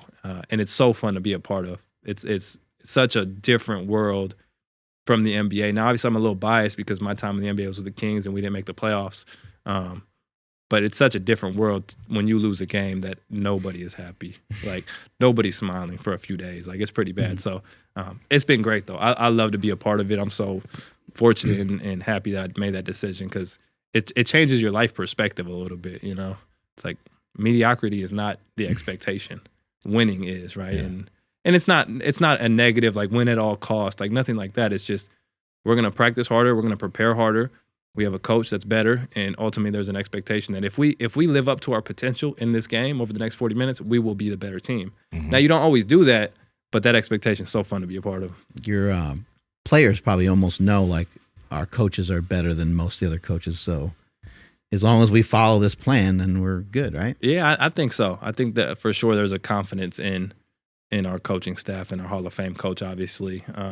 Down to like the national championship game, like we were down 15 at halftime, and people always say like, "How'd you guys come back at halftime?" And I think a big part of it was our players believed that ultimately we have the best coach in the country on our sideline, and that helps because if you can gain momentum and start believing that you'll win, then when it comes down to winning time, that last 1 to 2 minutes, we're confident the plays we call and whatever coach decides to do, we're confident that that's the right thing to do, and that's so cool to be a part of. The coach who's the head coach? It's Bill Self, right? Yeah, Bill Self. So, like, why do players trust? Like, what's his coaching style? Like, how does he coach people? Yeah, Why do they trust him so much? I mean, I think ultimately the trust just comes from a track record of winning. Like at home, his record is 90-something%. Overall, I think he has the highest winning percentage in college basketball. I'm pretty sure. Don't quote me on that. So I think it just comes from a track record of like, he's lost like 16 games at home in 20 years. We're not gonna lose, and part of that's obviously our sixth man, right? Like our fans are incredible. But I think the trust just comes from a track record of, he wins, right? And so if we buy in, we'll win.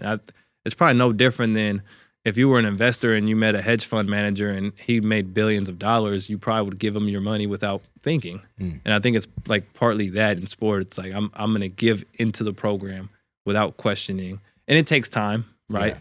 But you start to see it work. And that's why last year was so incredible because we played 7 players in the national championship game. Down 15 at halftime, we played 7 players in the national championship game. And 6 of them had been with the team for 3 years or more. So this wasn't done with one-and-done McDonald's All-American talent. This is done with our best player who went number 14 in the NBA draft was a 2-star recruit locally. Right? Our 21 draft pick was a local kid as well. Right? We started 3 kids that are basically local to our area.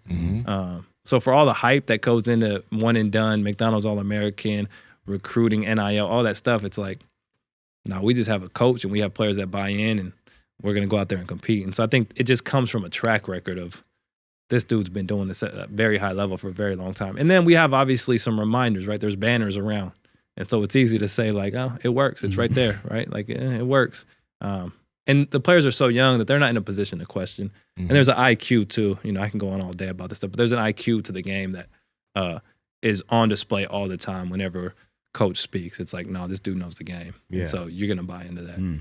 That's an interesting thing, though, that you mentioned there, because, like, I mean, I don't watch as much basketball as you guys, but when I do end up paying attention to college basketball, it's when, like, Zion Williamson's going to this team, or you hear about some player that's going to go number 1, and which team is he on, right? Yep. But you guys, it's not always that you have those players. It's just that it's such a good coach and such a good setup that this team still fucks everybody up. Yeah, for the most part, you're right. And it's very, I mean, even like Zion, they didn't win a national championship. Winning a national championship is very hard, obviously, because we talked about that earlier. There's some different matchups and luck that's involved. But it's hard for one player to drastically change.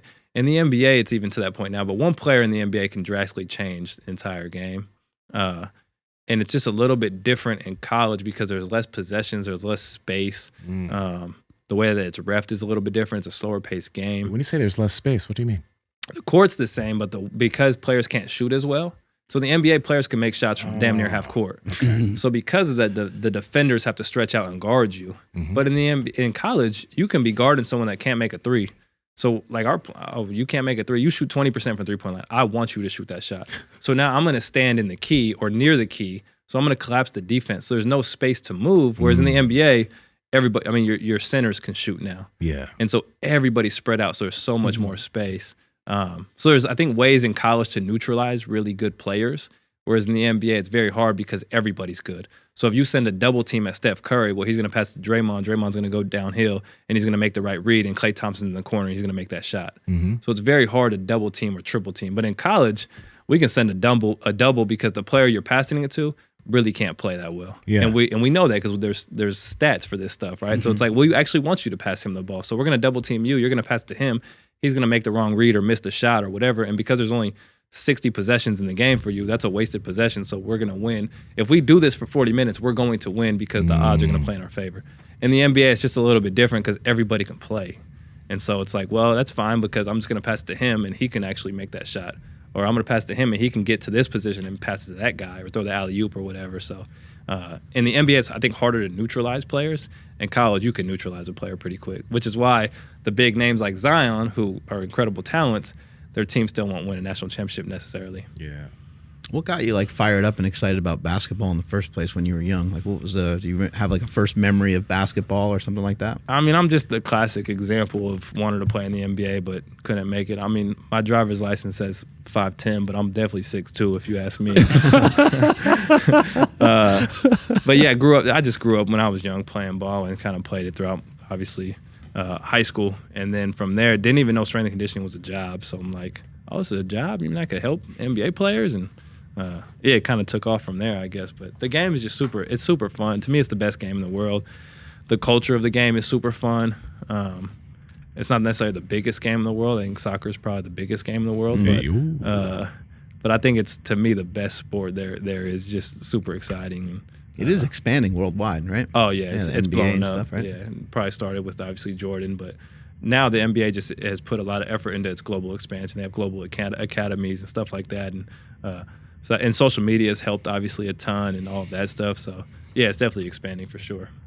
In Sacramento, we got the Kings, so we got some very diehard loyal fans. Loyal. But like, what's that like at the college level? Because I mean, we see that, like, we were watching the highlights, and we all like. I mean, I remember movies like Blue Chips back in the day. Like college ball is like a different level. Yeah. Like, what's it like being there though? Yeah, it's super. It's like ecstatic. Like it's ridiculous. I remember when I left. So me leaving the NBA to college, like some people from the outside looking in might say, well, that's a downward move in your career. And then people that really know the game might say, well, that's a lateral move because Kansas basketball is a powerhouse in the culture of basketball, especially the college level, obviously. And then the coaches, the strength coaches, are like, "Yo, that's an upward progression in your career." That's what I said. Yeah, especially coming from the Kings. You have so much King shade. My bad. Cut not that. your Cut fault. that. We've been It's in the a truth. drought We for live like here. 15 years, Well, haven't touched the playoffs. In the It's defense been of the tough. Kings, it's just college basketball and college sports has a little bit different emphasis on their strength coach. Correct. Right. That too. Especially NBA to college basketball. Yeah, in for particular. sure. That part too. But I remember my first big college basketball experience from leaving the Kings. We went to Maui, and we played in the Maui Invitational Tournament, and we ended up winning that in an overtime game in a small, I think like community college gym. There's 4,000 people in there, so it's tiny. 3,000 of them are wearing blue, Kansas blue, and Fanatics, and then about 1,000 of them were Dayton, so they were wearing red. And it, like, nobody sits down. Like, it's just like chaos. And it's like, yo, this is crazy. I remember my mom went and she was like, this is so fun. She's been to plenty of Kings games. She's like, this is way better than the NBA. And part of it's just because the NBA is a business, right? They want to get people in the seats. They want to sell things at commission. That, they want to sell popcorn and beer. They're going to have concerts at halftime. Like, it's an entire event. It's entertainment, you can call it. College isn't entertainment. It's just sport. It's just raw sport. And so I think that is why you get the Fanatics for sure. For you, why, like, because Kansas, they're the #1 team, and you're a young strength coach, right? Mm-hmm. So if they had, like, why did they pick you? I know you're very good. You're very good at what you do, but, like, when a strength coach looks at your career and they're like, I want to be able to do what he's doing, what did you do through your career to be able to be strength coach for the Kings at 28, 27? Head strength coach at 25, assistant at 23. Right? Head strength coach at the Kings at 25, and now you're the strength coach at Kansas, the #1 team, and you've been doing that for a few years now. Yeah, 3 years. 3 years. Yeah. How did you navigate your career to be able to do this so successfully? Yeah, good question.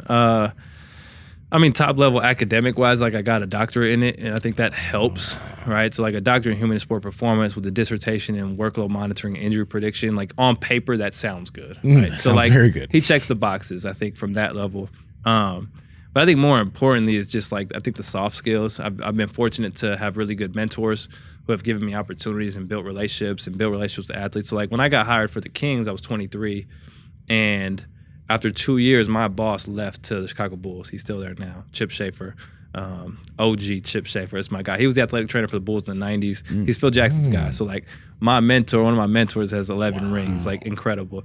But he taught me the ropes of the game, all the small things, like post game when it's time to eat, don't eat before the players, right? Like there's the little rules that you don't really know, and you just have to learn through experience or failures. So those things are important because you don't piss anyone off. I think the first part about building relationships is don't piss anyone off. Like don't go in the negative first, right? And then I think it's just building relationships. Like the players really bought into what I wanted to do, and so when it was time, I'm sitting there at 25 and my boss leaves, and I'm like, yo, like am I gonna have to find a new job? I'm looking at the college market. Because, like, again, I'm 25, and I'm like, it might be time to figure something out. And another mentor came to me and said, hey, you think you can do this? And I'm a confident dude, so I'm like, yeah, of course I could do this stuff. I know what I'm doing. But there's, like, imposter syndrome, right? Like, oh, shit, I don't know if I actually could do it. But I'm definitely going to tell you I could do it, right? I'm going to be very confident to you. But like you're hired, and you're like, oh, shit. Yeah. And I remember telling him that day I told him I could do it, and I actually made a mistake that day. I still remember so vividly. I forgot to take a measurement on someone, and I remember thinking like, yo, you just told this dude you're ready. You're clearly not ready. But I think that the reason he felt comfortable, because when I said, oh, I could do that, he said, I think you could do it too, and I'm going to push for you to get this job. And they could have posted it and had hundreds of applications for it. Yeah. I mean, it's a head NBA strength coach job. There's only 30 jobs. But he didn't. He gave it to me, and I think the real reason was he knew I was finishing a doctorate degree, so he knew on paper, academically, I was checking those boxes. He knew I was super passionate about the sport and about the game and about research, because I was the dude that was coming in with research every day. Yo, check this new paper out. Check this out. I built a network, and so I think that he liked that because he knew that if we needed an answer to a question, I can go figure it out from people I know. And then I think ultimately the kind of cherry on top was that the players enjoyed being around me. Yeah. And the navigation there was, are you their friend or can you be in authority position? And I think that he was confident that I could navigate that part of it, because that is hard. It's hard to be a relatively young guy, and your players are just as old as you, and they want to go out to the club with you, but now you have to change up kind of your strategy and behavior. And I learned that early. Like when I first got to the Kings, players didn't really rock with me much. They were I was on the workout floor every day, because that's what you do as a young strength coach. You're on the floor every day. But they would always wait for the head guy to come in. And I remember I thought it had to do with they didn't believe in how competent I was in strength and conditioning. And that wasn't at all. They just didn't have a relationship with me. So over a couple of months, and I remember we went to China my first trip, and we ended up at a club, and I'm not advocating you go to the club with your players. We went to a club, and I went with our support staff. Yeah. But our players ended up there. And they saw me kind of in a fun environment. And the next day, I get a knock on my door, and there's two players saying, yo, Ram, let's get some work in. And I've never been asked that from these guys. But I realized it was, you knew I knew how to do strength and conditioning. You didn't know if you wanted to be around me. And so that, I think part of it, now I'm not telling you to go to the club, but what I'm telling you is build a relationship, be a likable person, be vulnerable, be open to conversations that maybe they're not used to, right? I always tell my guys, even now, if the only thing you learn from me is how to trap bar deadlift, I'm not doing my job. And so as long as we can build that out, then guys will buy in, because strength and conditioning, nobody's going to argue that strength and conditioning isn't good for you. We're not selling something that's hard to sell, right? I'm not a used car salesman. Like, this is good for you. It's whether or not you want to buy into me with this stuff. So yeah, I think all of those come to mind. Like, check the boxes academically if you can. I'm not saying you have to. If you want to work in pro sports, you probably need a master's degree. But check those boxes so you're competent. Build a network, because unfortunately or fortunately, like, our network is who we are, right? Like, opportunities come our way based on who we know, especially in almost any field. But in S&C, if the job's posted online, it's likely they already have 5 candidates they want. They just did that because they had to. Yeah. So build a network, and then ultimately build relationships, be likable. And I think if you can do those things, you'll end up in a pretty good spot over time. And then last but not least, be fortunate. Like I always acknowledge that. Like I was fortunate the reason coach called me with Kansas is because one of our old scouts with the Kings had worked with him years ago. And so the scout who I didn't even know was evaluating me as a strength coach, but really liked what I was doing just by watching. And so when Kansas needed a strength coach, he calls Bill Self and says, this is who you need. He's, the best in the NBA and whatever that means, right? But that's what he said. And I was younger, and that helped because coach wanted a younger strength coach to kind of fill the gap between the coaching staff and their age gap and where I was. So some of that helps, right, at times. So there's been times where I get sized up because I'm young, but it's like, well, while you're sizing me up and worried about me, my players can relate to me because I could play the same music they can. I could send them DMs. I could talk shit with them. Like I'm at their level. On Instagram. Yeah, that's true. And now it's fun because I'm at an age gap with my players now. So with the Kings, I was around their age, but now I'm at this age gap where, because I'm 31 and they're 21, we can still talk the fun stuff of life, and we could talk about music and relationships or whatever. But then there's also like, I can talk to you about going through things in life. I could talk to you about the stock market. I could talk to you about buying your first house. I could talk to you about showing love to your family, calling your grandma, whatever. Like we can talk those bigger items that I think are just as important. But if you can't have fun with the guys, it's going to be hard to relate. But once you have that relatability, build that into the relationship because they expect me to talk more about the other stuff. Yeah. Like if I just talk music, they'll say, ain't no free game. We call it free game now. Free game, man. We need some free game. And I might go into like, yo, man, the stock market's down for this reason, this, whatever. And that's been so cool because now the players go to the NBA, like they'll contact me back and say, hey, Brand, so I'm about to get this money, but I don't want to blow it. What do you think I should do? And I'm not like, yo, I'm not a financial advisor, but I'm glad you're bought in, Yeah. So that's a very long way to say, check the boxes academically or education-wise, build the network, and then be relatable. Be relatable. Yeah. Could you beat me in a game of horse? I like my chances. I like your chances too. Me 3. Hey, thanks so much for being on the show today. Appreciate your time and congratulations on winning a national championship. You got the ring with you or something? Where is this no thing? ring yet, man. I'll send you a pic when we get in a few months. You don't have it yet? Not yet. Yeah, they're building it. So, but thank you guys so much for having me. Damn, that would be sweet if you walked in here with like a world title or a championship ring or something. Yeah. Next time. Yeah, we should petition for that. Instead of rings, you should get belts. Oh yeah, that would be sick. Walking around with a championship on your shoulder all the time. That would be so Take dope. us on out of here, Andrew. That'd be so sick. All right. Thank you, everybody, for checking out today's episode. We sincerely appreciate it. Please drop us a comment down below. Let us know what you guys think about today's conversation. And hit that like button and subscribe if you guys are not subscribed already. Follow the podcast at MB Power Project on Instagram, TikTok, and Twitter. My Instagram, TikTok, and Twitter is at I am Andrew Z. Nsima, where you at? Nsima Inyang on Instagram and YouTube, and Nsima Inyang on TikTok and Twitter. By the way, guys, we've been on Spotify. We have video there. Oh, we're up. Yeah. We have video. Stop fucking with me. I mean, thanks, guys. Yeah. So if you like the show, rate and review because just go do that. Please, helps us out. Ramsey, where can people find you? Yeah, I'm mainly Instagram, dr.ramsey.nijem, and then Twitter, Dr. Ramsey Nijem. There's also a Ramsey Nijem UFC fighter. Yeah, there it is. and y'all look kind of similar. Yeah, I think he's Middle Eastern, and I think he trained like out in Concord or something. Oh, really? But because he followed me on Instagram, so we followed each other on Instagram. And I remember the first time he liked something, I'm like, yo, I didn't like my own post. That's great. But yeah, for the record, I'm not a UFC fighter, and you could probably beat me up. So. All right, man. Strength is never weakness. Weakness is never strength. I'm at Mark Smelly Bell. Catch you guys later.